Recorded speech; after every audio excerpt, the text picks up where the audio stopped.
Hello everyone and welcome back to Fast News FC, your home for the most direct and grounded football coverage on the internet. We have a massive amount of news to cover today, from the Bundesliga title race to explosive developments in the Saudi Pro League and a potential return to Europe for the greatest of all time. We are jumping right into the thick of it because the news cycle simply does not wait. Our main focus today starts with a massive concern in Munich.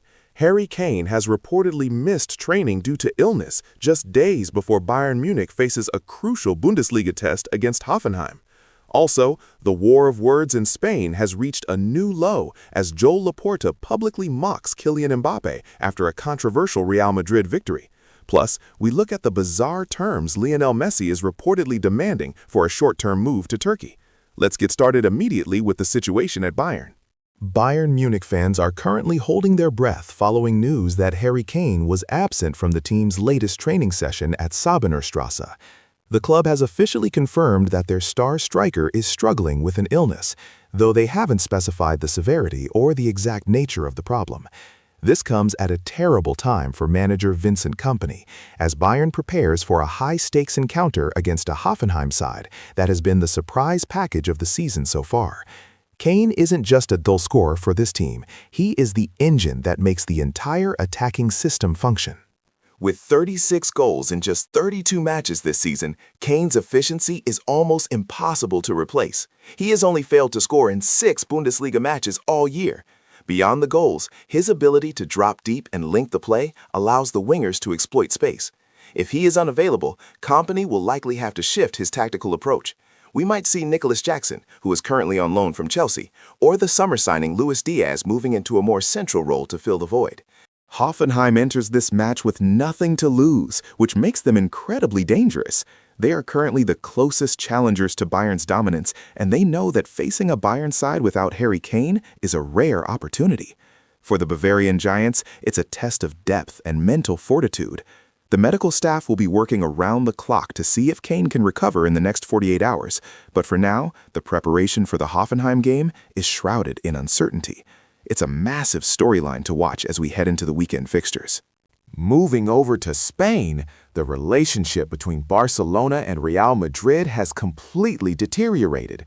Following Real Madrid's narrow 2-1 victory over Rayo Vallecano, Barcelona president Joan Laporta was seen openly mocking the late penalty that won the game for the capital club. The penalty was awarded after Brahim Diaz went down in the box, and Kylian Mbappe stepped up to convert it in the dying seconds. Laporta reportedly referred to the incident as a clear dive and laughed about the situation with colleagues, suggesting that Real Madrid is receiving favorable treatment from officials. This isn't just a one-off comment, it's a symptom of a much larger conflict. Tensions have been rising since the Spanish Super Cup in January, where Barcelona won 3-2.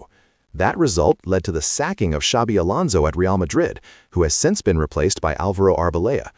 Reports suggest that Laporta was particularly unhappy with Mbappe's conduct during that final, alleging the Frenchman told his teammates to skip the guard of honor for the winners. The Cold War between Laporta and Florentino Perez has officially turned into a public exchange of insults, and it's adding a lot of pressure to Arbeloa as he tries to secure the job long-term. Now, let's talk about Lionel Messi. There are sensational reports coming out of Turkey suggesting that Messi could be heading to Galatasaray on a short-term deal. According to commentator Levent Tüzemen, discussions have actually taken place. The idea is for Messi to join the Turkish Giants for 4 months to stay sharp ahead of the 2026 World Cup. However, the reported terms of the deal are very unusual. Messi has allegedly requested a no away games clause, meaning he would only play matches held at Rams Park in Istanbul to avoid the travel and the massive hysteria his presence creates in other cities. Before we continue with the rest of today's massive news stories, I'd like to invite you to join our community here at Fast News FC. We focus on bringing you the facts and grounded analysis without the unnecessary fluff. If you value this type of reporting, please hit that subscribe button and turn on notifications.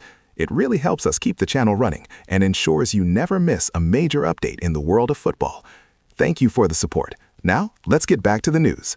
Staying with the Messi story, the logic behind this potential move is the MLS calendar.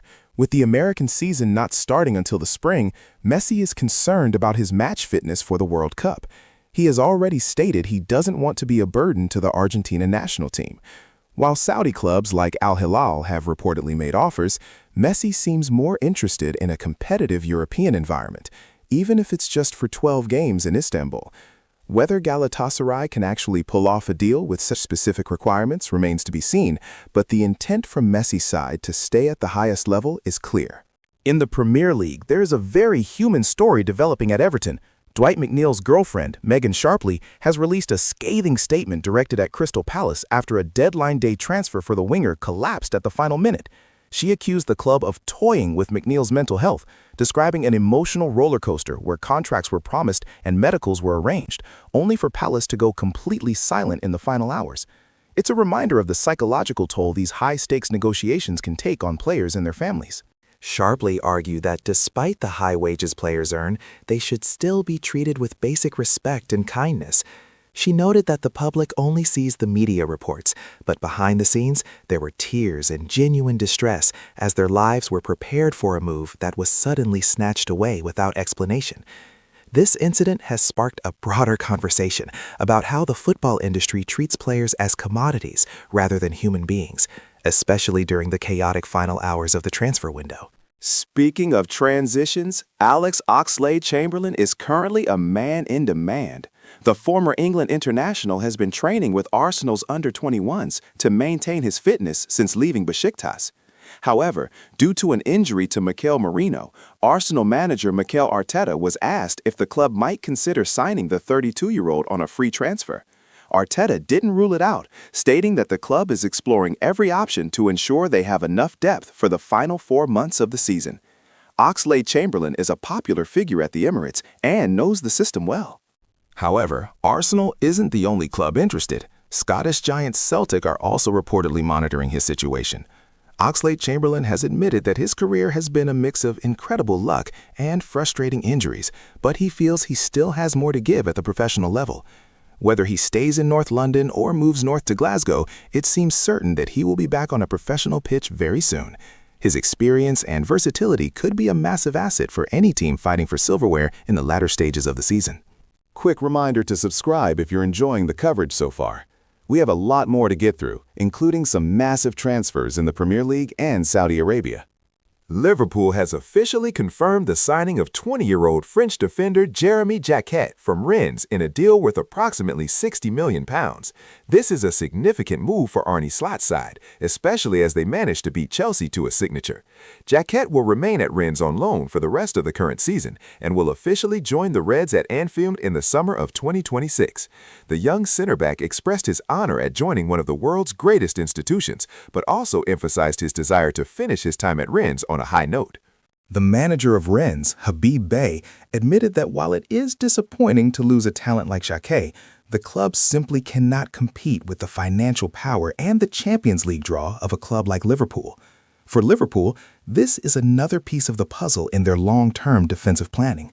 Jacquet is highly rated for his composure on the ball and his physical presence, and the fact that he chose Anfield over Stamford Bridge says a lot about the current project being built under Arne Slot. In Saudi Arabia, the transfer window ended with a massive controversy involving Karim Benzema and Cristiano Ronaldo. Benzema has completed a shock move from Al-Ittihad to league leaders Al-Hilal. This move has reportedly infuriated Ronaldo, who was frustrated that his rivals are being allowed to strengthen, while Al-Nassr has had a quiet window. There were even reports that Ronaldo went on strike or skipped a match in protest of the league's transfer activity, which is managed by the Public Investment Fund.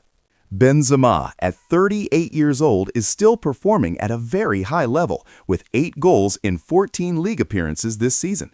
He stated that he sees himself playing for at least another 2 years and felt that the move to Al-Hilal was the best step for his professional career. As the Saudi Pro League continues to grow, the internal politics between the Big Four clubs and their superstar players are becoming just as fascinating as the matches themselves. The rivalry between Ronaldo and Benzema will now take on a new dimension as they compete for the title on opposite sides of the Riyadh divide. Crystal Palace has also been active, confirming the club record signing of Jørgen Strand Larsen from Wolves for £50 million. The Norwegian striker has signed a 4.5-year deal and is expected to provide the goals that have been missing from the Palace attack this season. This move was particularly necessary because a proposed transfer for Jean-Philippe Mateta to AC Milan collapsed at the last minute due to concerns over a knee injury found during his medical. Mateta will now have to be reintegrated into Oliver Glasner's squad. Down in the Championship, Wrexham continues to make waves under the ownership of Ryan Reynolds and Rob McElhenney. They have welcomed back striker Davis Keillor-Dunn from Barnsley. Keillor-Dunn was Barnsley's top scorer this season and is seen as a vital piece for Wrexham's push for promotion to the Premier League. The striker expressed his absolute joy at returning to the club, stating that the progress Wrexham is making is undeniable and that it was the only place he wanted to be. Phil Parkinson's side currently sits in a playoff spot, and this signing is a clear statement of intent. Finally, let's look at the best value deals of the January window. At the top of the list is Fernandez, who left Barcelona for Paris Saint-Germain for a fee of just £7.1 million. This has caused a massive stir in Catalonia, with Joan Laporta expressing his frustration over the player's agent changing his mind about a contract extension. PSG has secured one of the brightest talents from La Masia for a fraction of his actual market value, which is a massive win for Luis Enrique's project in Paris. Sports commentators engaging natural pace, neutral but passionate. Other notable value signings include Mark Guehi's £20 million move to Manchester City. While the fee might seem high for a player with an expiring contract, City's need for defensive cover after injuries to Ruben Diaz and Josko Gavardio made it a necessary and strategic piece of business. We also saw Angel Gomes moving to Wolves on a loan deal from Marseille, and Ethan Nwaneri heading to Marseille on loan from Arsenal. These moves highlight how clubs are becoming more creative in the winter window to balance their squads and comply with financial regulations. It has been an incredibly busy period for global football, and we are now entering the most critical part of the season. From injury concerns for the world's best strikers to the political drama in the Saudi League, there is never a dull moment. We will be keeping a close eye on Harry Kane's recovery and the fallout from the Laporta comments in Spain. The landscape of European football is shifting, and we are here to document every step of that journey. Thank you so much for spending your time with us today at Fast News FC. We really appreciate the support from our growing community. If you haven't already, please make sure to subscribe and give this video a like if you found the information useful. It helps other fans find our grounded and direct style of reporting. We want to hear from you as well. What do you think about Lionel Messi's potential move to Galatasaray with a no away games clause? Is it a smart way to prepare for the World Cup, or does it set a strange precedent for professional football? Also, do you think Bayern can survive without Harry Kane if his illness keeps him out for longer than expected? Drop your thoughts in the comments below and let's get a discussion going. I'll see you in the next one.